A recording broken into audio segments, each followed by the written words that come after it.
Yes, let's try this again. Hello, ladies and gentlemen. What's up? This is Tony Fix with Blue Green Artifacts. We haven't done this for a while. I've been having a lot of books show up and have not opened them because I am busy with work and 2 kids and all of that life stuff. So, plus it's like Christmas when you don't even remember what you ordered. I've done a few of these before. What we do is almost everything that I'm buying right now is to resell. Whether it's to resell right away or down the road. Some of them maybe to resell as is, some of them maybe to get graded, and lots of different plans with these. So as we're opening them, I'm going to talk about the book, talk about why I decided to purchase it, and also give a few strategies maybe or my personal insight on what I plan to do with the book. Maybe you can glean something from that. I'm not an expert by any means. I am a really active seller. I've got over 1,000 listings on eBay and another 700 or so on Amazon. And I'm happy to help. If you have any questions, feel free to jump in the chat. Feel free to comment on the video after it's uploaded. But let's get going. So I've had a lot of issues with my mail lately. I don't know if you can see that, but it's got like it looks like somebody tried to bend it in half. Maybe they weren't successful. So we're talking selling strategies. We've talked about pricing a lot in the past. Everybody has their own idea about that. I have my own. I guess one of the strategies I've been really thinking about lately is deciding what to get graded. If you look at almost anything, it is worth more money if it is graded. Of course, you get a comic book graded by CGC. It's an investment.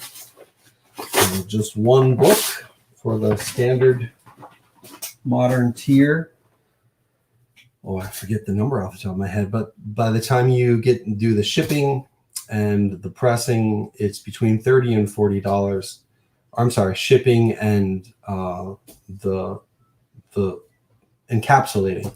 If you get it pressed on top of that, it's even more. Pressing, the prices can range drastically. You can probably find somebody, if you live in a city that has a little bit of size, there's probably somebody out there who's willing to press books for about $10 or $12 a piece. There are online services anywhere from $12 to $20. Some of them offer dry cleaning, which means if there's any kind of staining or kind of grime on the book, they will use, well, I'll show you what they use. I guess there's different things you can use. Sometimes you can even just use an eraser. But this is Absorene, ABSORENE. This is almost like a gooey eraser. If you look, this one is a little old. I could probably toss the top section of it. So it comes out in little clumps. It's squishy, but it is basically a squishy rubber. So you treat it just like an eraser. You would rub it back and forth on areas that have a little bit of grime and hopefully clean those off.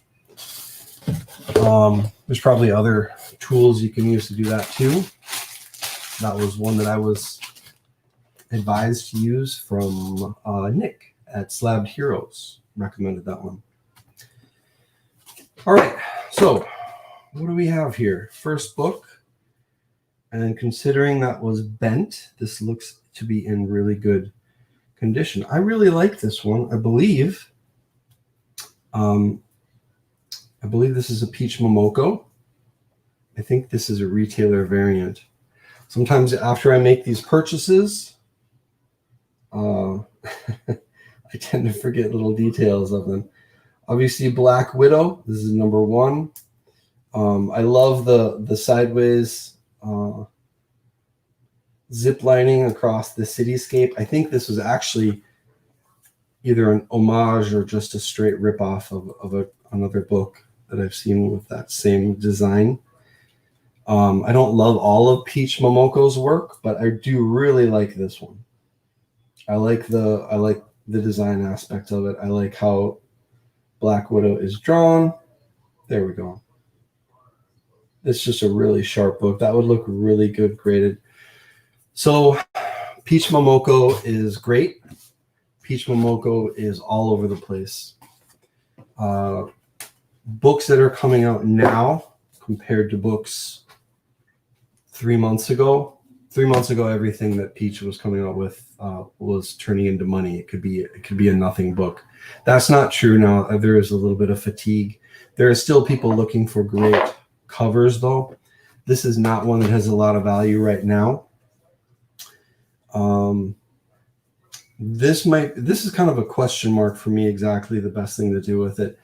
I don't think I will get it graded for now. I think for now this is going to be a hold.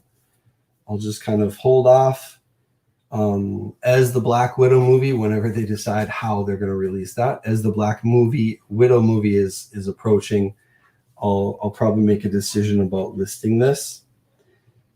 I believe this was an investment of about 10 to 15. So if I'm going to buy something and sell it, I do want to make more than double what I put into it. After you factor in the time it takes to acquire it in the first place, the effort it takes to store it properly. Sometimes you have to rebag it and reboard it. And then to relist it takes more time and effort. And then when somebody makes the purchase, you have to ship it out. All of that time is money. Your time is not free. So if you are buying a book for 10 and selling it for 17, you're probably losing money in the end of it. I do tend to price a little high. If I did list, I don't really have a guess for how much I would list this at right now. I guess I'd like to see it hit $50 or more. That would be cool. As we're doing this, I can maybe look things up because, like I said, it's been a while since I've.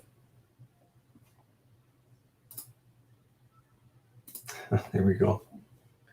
All right. Let's just get this ready. I don't need to look this one up right now, but we might need to. Peach Momoko. She is.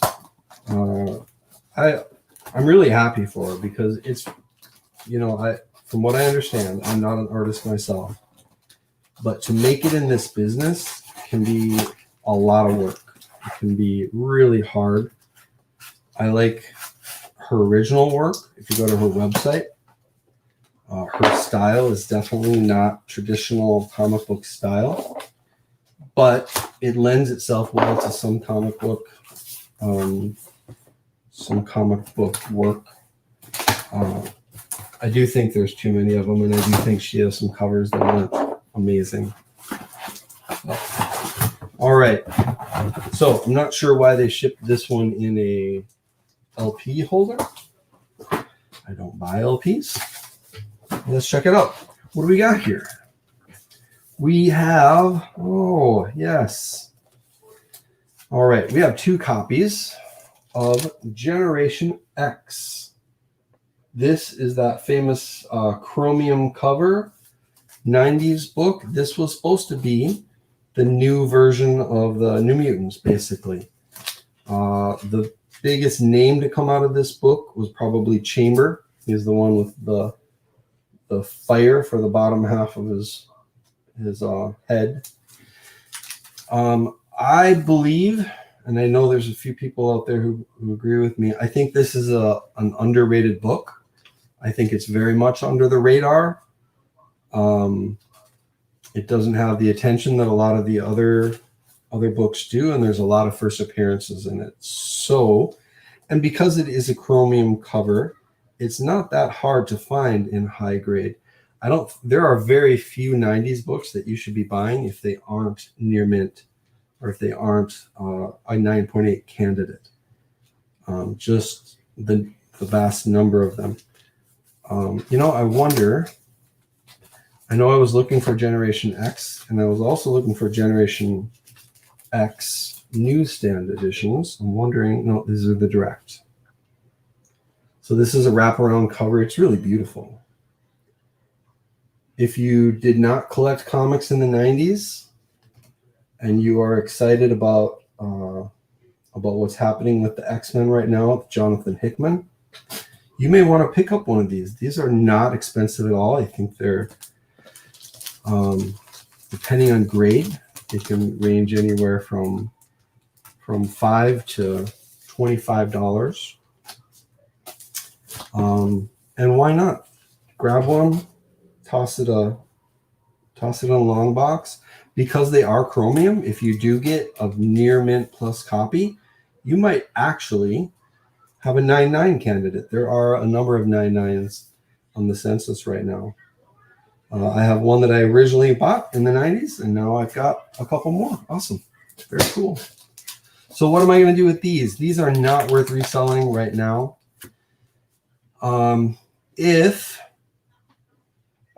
See, this isn't even like plan A with the X-Men or the Stars, plan B, and I'm talking the MCU. The plan B or the stage B or phase 2 would be a lot of the secondary characters. Generation X right now would probably be like phase 4 of looking at mutants in the MCU. But it doesn't mean it's not worth owning. So if you do pick these up, this is a hold. This is definitely a hold. As we're learning with a lot of other books right now, if it is a common book, if there's a lot of print run out there, go after those odd variants. Find those newsstand variants. Find a foreign variant. Find a Canadian variant, a UK variant, whatever you can.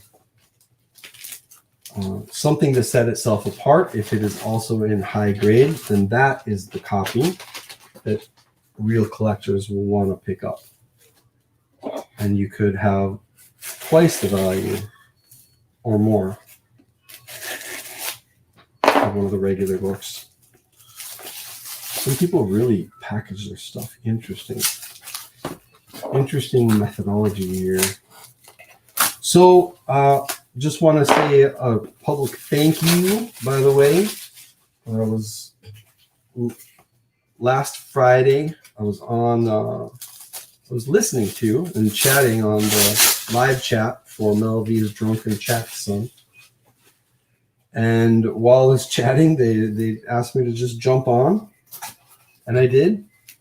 Got to hang out and spec books and talk comics with Mel, with Lucas, with Ultra Maximus, with Brian McClay. It was a lot of fun. I watched those guys for a long time, so to sit and engage with everybody was a really good time. So I just wanted to say thank you. All right. I like this book.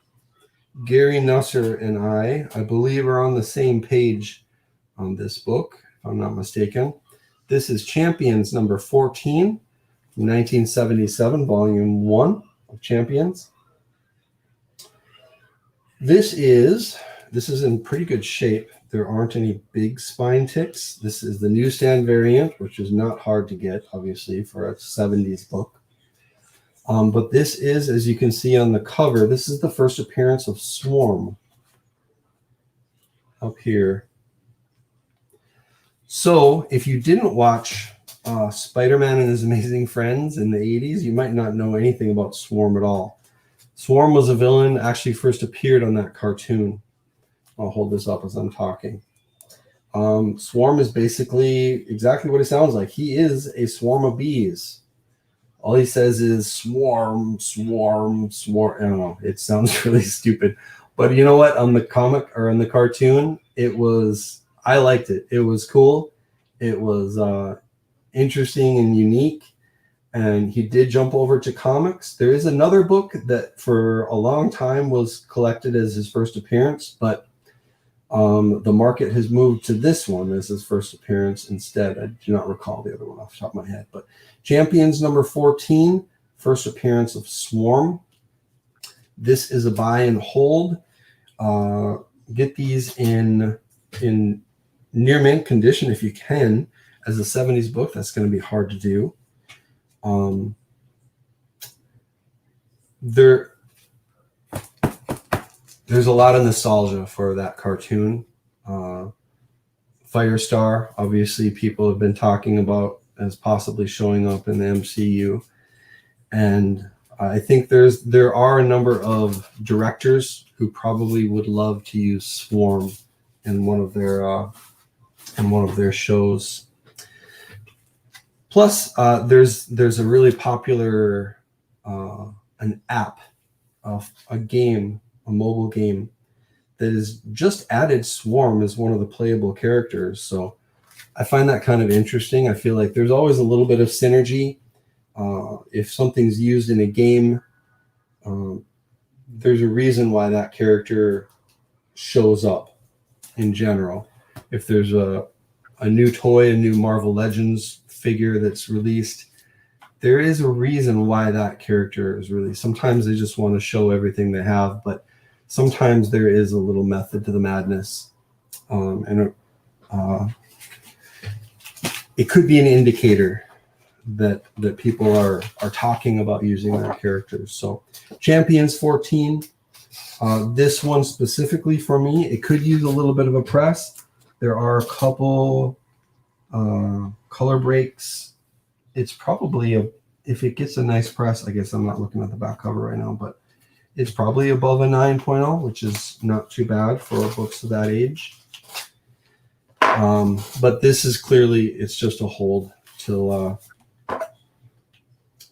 there's any word of Swarm showing up in modern comics or in on TV or in the movies.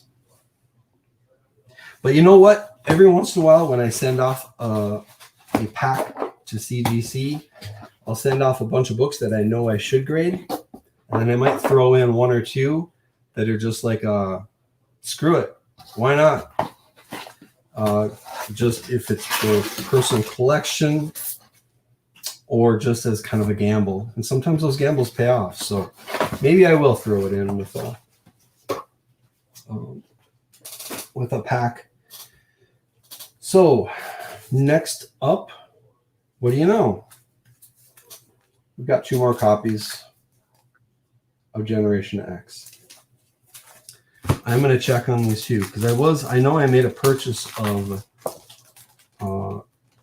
at least one newsstand. I think for this book, that is the way to go. And here it is. This is the newsstand. Yep. So I would assume both of, yeah, focus. Sorry. I don't see any issues with the corners. I don't know if you can necessarily press these like you can regular books. I don't know. You know, chromium covers, just not used to looking at all chromium covers. It looks really good to me, but for all I know, there's some issues with scuffing or something like that. But awesome. So 2 copies of the direct edition of Generation X and 2 copies of the newsstand edition of Generation X. Again, still a hold. If I do send any off to CGC, it's definitely going to be one of the newsstands. And yeah, that might be a possibility. I think if I right now, if you can get a 9.8, I think there are some listed. I can't imagine they're selling for more than 100 though. But again, those books, Agents of Atlas, Strange Academy, Giant Size X-Men, there are certain books that have multiple first appearances, and they're just worth having. You know, if a book has 1 first appearance, it may blow up. If it has 2 first appearances or 3, 4, 5, 6, the odds of that happening multiply. What do we have here? So this book was not shipped very well at all. There is one backing board in the bag and one backing board that it was taped to. Let's see if it survived without ticks, though. It did. Very cool. So this is a cover I kind of got onto not too long ago. When I see them for cover price or less, I am picking them up. I try to get them in good grade. This is probably not a 9.8, but close. This is Mystique number 11.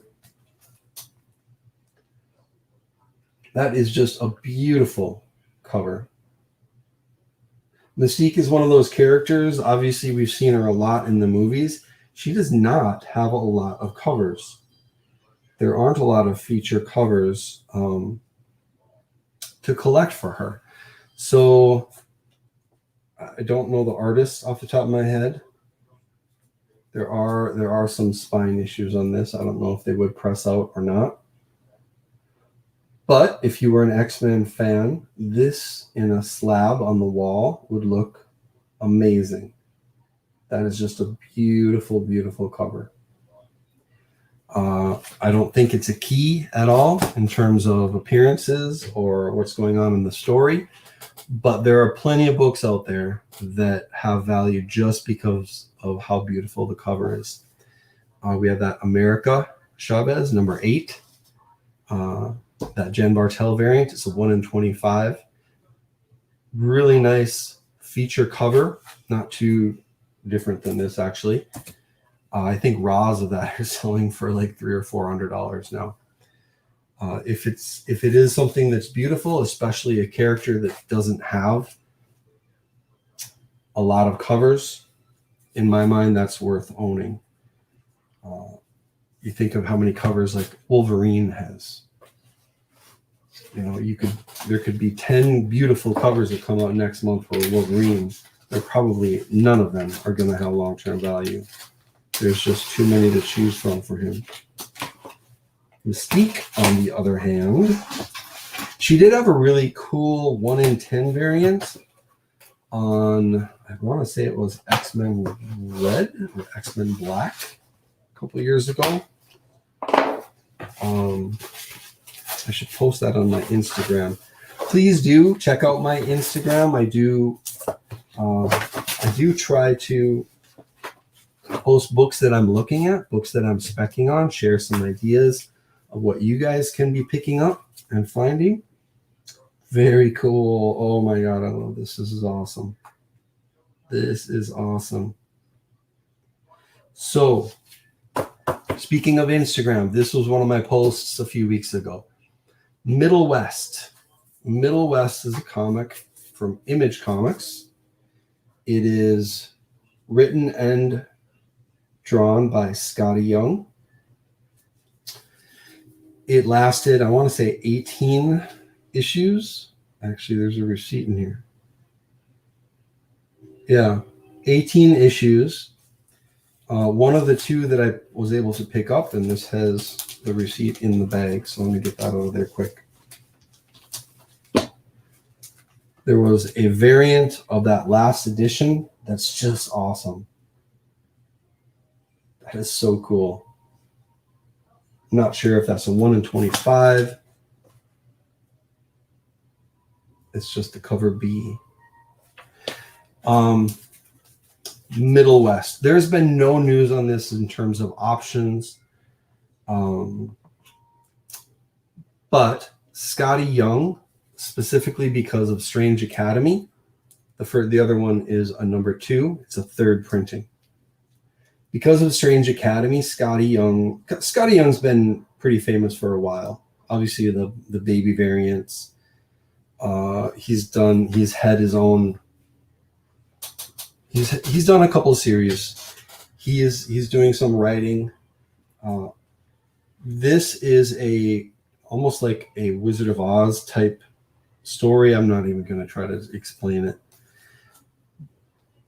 But the reason I'm buying them, Scotty Young's stock is going up with Strange Academy. It really feels like that's going to be made. If he moves up to that level, then his creator-owned books are going to be plucked up much quicker. Middle West is probably the most likely and would be the most interesting of his, in my opinion, of his books to pick up. And these late printings, this is the third printing. There were many printings of number 1, 2, all the way through like 7, 8, or 9. They had second, third, some of them even fourth or fifth printings. And some of these late printings, all of the late printings had different covers. Some of them were just beautiful. And a lot of them were very low print run. There were a couple of those Middle West that were below 4,000 print run, which for an image book is low. That's low. So Middle West, what am I doing with these? If I can find them for cheap, I don't want to spend a lot of money on it because then I would have to sell it for huge money to make a profit. These are also a hold. We're running into a lot of holds. I haven't run into anything that I'm going to list right away. But this is a hold. I think this one has some value right now as the variant. I want to say it was an incentive variant or a thank you variant or something like that. But anyways, these are holds. I think something will happen with Middle West.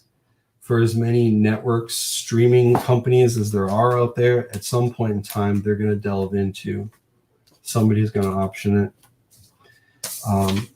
If it does get optioned, that might be my time to sell right then. I don't believe in holding it till the show releases.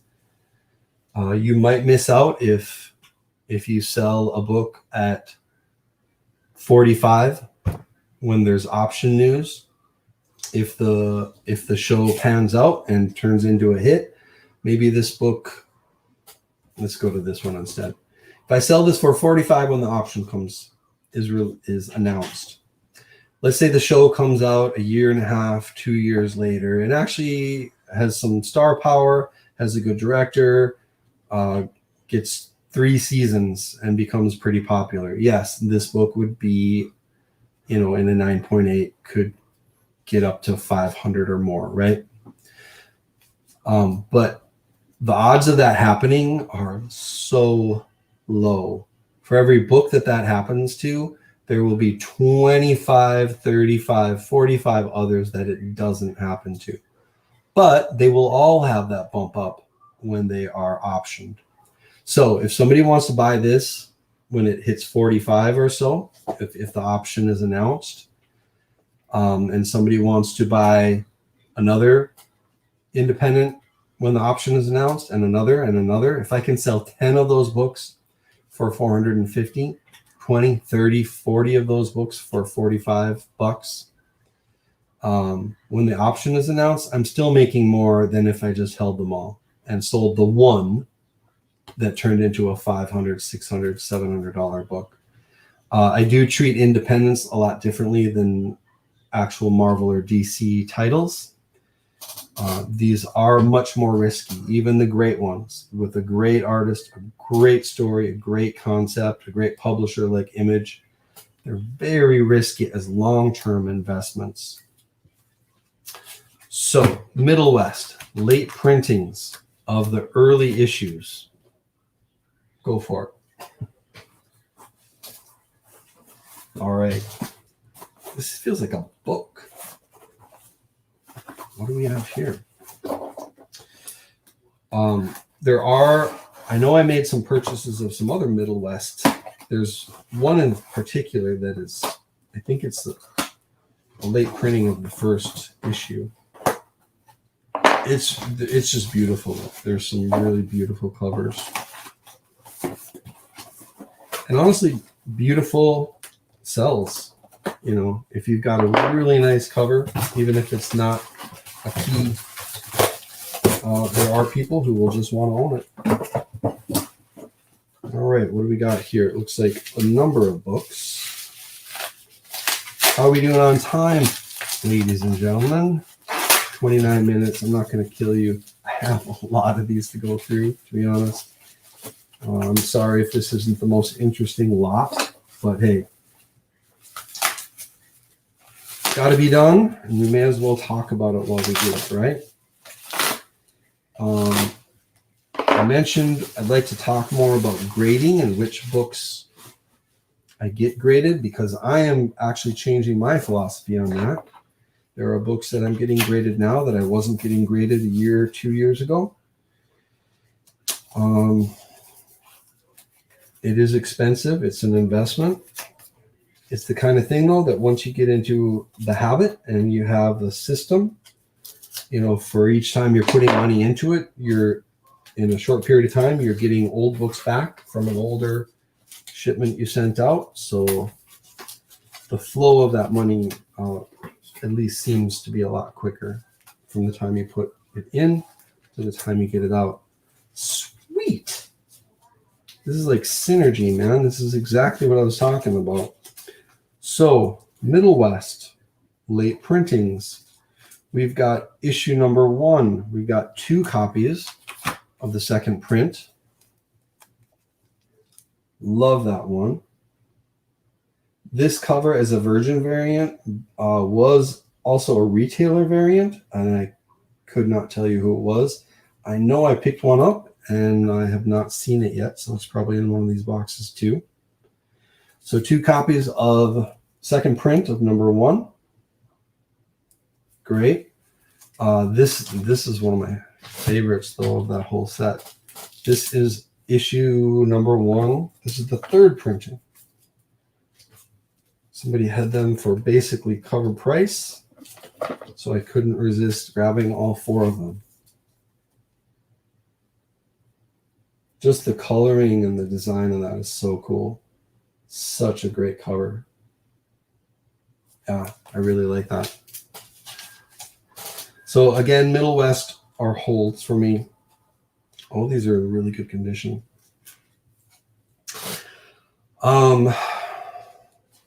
If it, I really can't speculate if there is news, how much I would be selling those for necessarily. Sometimes I will list something even before there's any option news. I'll just list it as if there was option news. People can disagree with that price. People can make fun of me if I'm asking whatever $65 for this when everybody else is asking $4. But you know what? There aren't a lot of them. If people like the book and a $4 one disappears and another $4 one disappears and a couple $6 ones disappear and a couple for $12 disappear, and then all of a sudden I'm the only one who has one listed and mine's listed for $65. It can sell even when there is no option news, just because of rarity, scarcity, and demand. That's happened plenty of times. I price a book where I think it will sell a year from now, and then 6 weeks later somebody decides to buy it at that price. So there are books you should price to move, but obviously if you're buying an investment book, if you're getting in for $4, holding on to a $4 book is not going to kill me.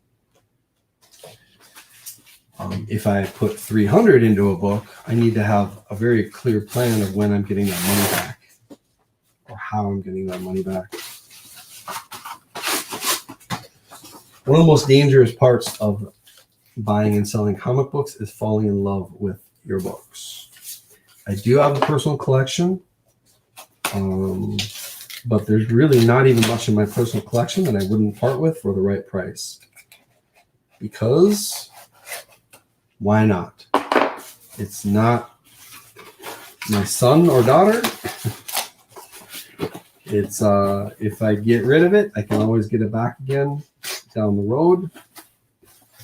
And like I said before, I learned in the 90s with sports cards that you don't make money by buying stuff and putting it in the closet.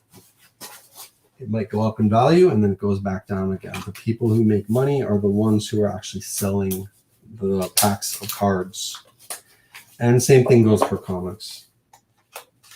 The nice thing about comics, as opposed to sports cards, though, is even if I'm selling them, I can read them. I can buy them, I can read them, I can get my enjoyment out of it, and then I can also make a profit off of it. So I love this hobby. I love how so many people take it so much more seriously now. There's like stock picking shows. I mean, I kind of do that myself. Everybody wants to be Warren Buffett and give great advice, or just share what they know or think or love about comics. So I appreciate everybody out in the community who's killing it. Comics with Bueller. I'm part of the Simple Man's Patreon. Get to chat in the Discord with the guys, Comic Man and Andy. Strange Tales to Collect. So Brian Wood and Jack DeMayo. Much love. Appreciate you guys. Everybody. There's so many out there. Hero and the Kid. You guys are awesome. All right. What do we have here? Let's do this one and one more, and then we're going to call it a night. It's so odd how these, like, I have no idea what's in them, and I just grab some, and it's synergy, man. So I just showed you the first print of Middle West second print, Middle West third print. Here we have 4 copies of Middle West #1, the 4th print. Again, these late printings. These are nice covers. These aren't susceptible to damage necessarily. Not that they're all perfect, but they're not really touchy. 9.8s aren't going to be totally scarce necessarily, but they don't make a lot of them. There's just not a lot of them out there. So, again, Middle West, #1, 4th printing. There aren't just late printings on #1 though. #2, 3, 4, 5. There were late printings on a lot of those books. And honestly, if you have a popular series that has a short print run, every one of those issues is worth owning. For Paper Girls, that Brian K. Vaughan series from Image that is now being developed. For that series, I buy every issue. I would buy complete sets.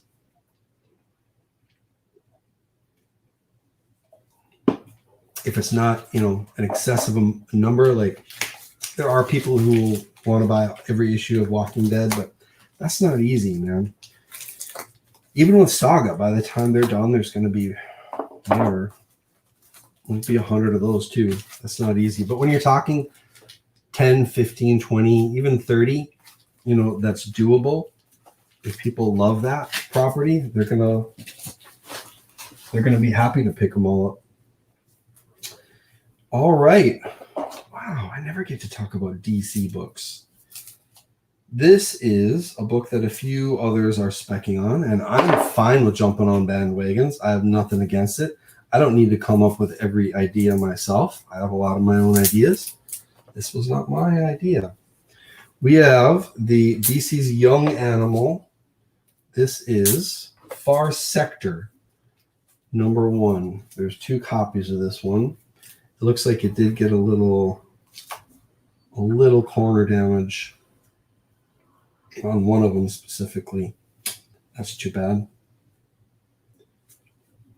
I don't think either one of these are 9/8. Sorry, I'll show them here. We've got Far Sector #1. So I have not read this book. I plan on it. This is the first appearance of this new Green Lantern character. From what I understand, I think it was on Comic Tom 101. And maybe Fire Guy Ryan were talking about this book and how unique the story is and how different it is from any of the other Green Lantern stuff that's out there right now. What I do believe with Bendis going to DC is that DC is going to have its own version of this Young Avenger crop of heroes. And it's kind of started. We've got Naomi. A few of them I think might be surprises, like Sideways. There was Silencer.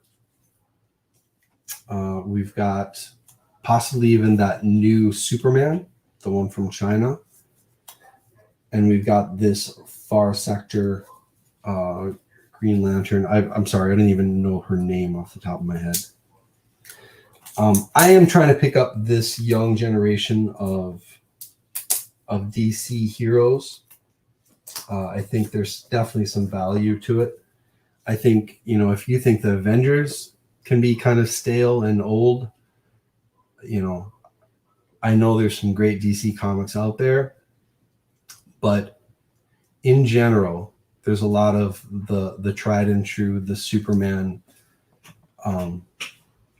maybe not Batman, but a lot of those DC heroes are sometimes have the reputation of being a little stale. So having a young crop of heroes come up, if there is a new Green Lantern that speaks to a new generation, I honestly think it would be her. And when this came out, they really didn't even market this as a Green Lantern book. So I don't think it was ordered quite the way it would be. DC's Young Animal was kind of set up to be almost like a Vertigo. I think it was developed by Gerard Way. You know what? We're doing one more. I don't want to finish on that one. I'm going to open up the damaged one. So this has been happening to me a lot recently. This is from, doesn't even say, Return Center. Came in through JFK. Was this overseas? It might be. We'll see what's in here. We'll see if it's something that I can talk to the buyer about. We'll see if it's worth it. If it's something sad, then I'm going to cry. But, I've had a couple packages arrive recently that are just destroyed. Go check out my Instagram and you'll see both of them. They look, from the outside, they looked horrible. They looked like they had been eaten and then passed. And then when I opened them up, they actually had 0 or next to 0 damage. This is not the case because I'm sorry, a comic cannot survive that without something bad happening. So we're going to have a discussion with somebody about this one. I'm not sure who. All right. Yeah, look at that. Ugh. But you know what? Whatever. It's nothing to cry about. If I need to ask for money off or a refund or even send it back, that's fine. There are bigger things in life to be worried about than a bent comic. Oh, that does suck. It was this one, though. Crap. All right. Another book that I've been specking on is Giant Days. Giant is like full on bend. Look at that. It looks like, that's awesome. Giant Days is a Boombox comic from Boom Studios. Boombox, actually, I don't know if it is a Boombox. Yeah, it is. Aimed at the younger viewers. Giant Days is kind of in the same realm as Lumberjanes. Lumberjanes does have some option news. There is some value to those books. Giant Days hasn't had any option news at all yet. John Allison is the creator. But it does have a lot of critical awards. It's actually won quite a few awards. So the quality of the book is there. The target market is there, because if Netflix needs to appeal to anyone new, it is young females. So let's get this out of there. I wonder if this could even press out, but I don't know, maybe not. It's possible. No, that back. There's definitely breaks on the back. Anyways, so this was originally started as a 6-issue miniseries. So it says 1 of 6. It became a full-on series. And this is the rare, a lot of good it does me now, the rare second print of issue number 1. Not easy to find. Before it got folded in half, it was probably a 9.4, 9.2, maybe better with a, God, that's just sad. I'm going to have to contact whoever that is and show them a picture. But still, Giant Days, I think they're worth owning. Heard Gary Nusser talk about these too. Issue number 1, if you're ever at a con, go check out the G's. Issue number 1 had a grand variant. It's a 1 in 25, which, as you can imagine, this did not have a big print run. Not even close. I think the regular issue, the regular cover of issue number 1 was like maybe 16,000, maybe. So 1 in 25, you're talking about, less than 1,000 copies. That thing is a ghost. If there are no copies on eBay currently, none sold in the last 90 days. I think I bought mine a few months ago for, I think I paid like $80 for it. It's a CGC candidate, and I did send that off to get graded. Just keep your eyes out for that one. Grand variant. It shows the girls in a boxing ring on the cover. I don't have an image to show you right now. But Giant Days is something I'm specking on. Giant Days is a hold right now. There's really nothing there there are no buyers out there necessarily. Probably just me and maybe Gary Nusser. That's it. Nobody else is buying them. But quality book, quality story, quality publisher, and all they need is somebody to try to translate that to another medium, and this book becomes golden. Well, not this one, but others like it. Hey, let's call it a day. I've got way more that I could get through, but I'll either do that on my own time or on another video. If you did tune in, God bless you, man. Yeah, I hope you got something out of it. If you have any questions, please do put them in the comments below. I'll do my best to answer what I can. Instagram might be even a better way to get a hold of me. I'm under Blue-Green Artifacts, as you see right down here. I also, if you want to check out my listings on eBay, for some of my stuff, I wouldn't pay for my prices. I would go out and find your own for cheap at a local comic book store and then list yours for a similar price and make some money on it. All right. You guys have a wonderful night. Thank you so much. Like, subscribe, share. Have a great night. Thanks.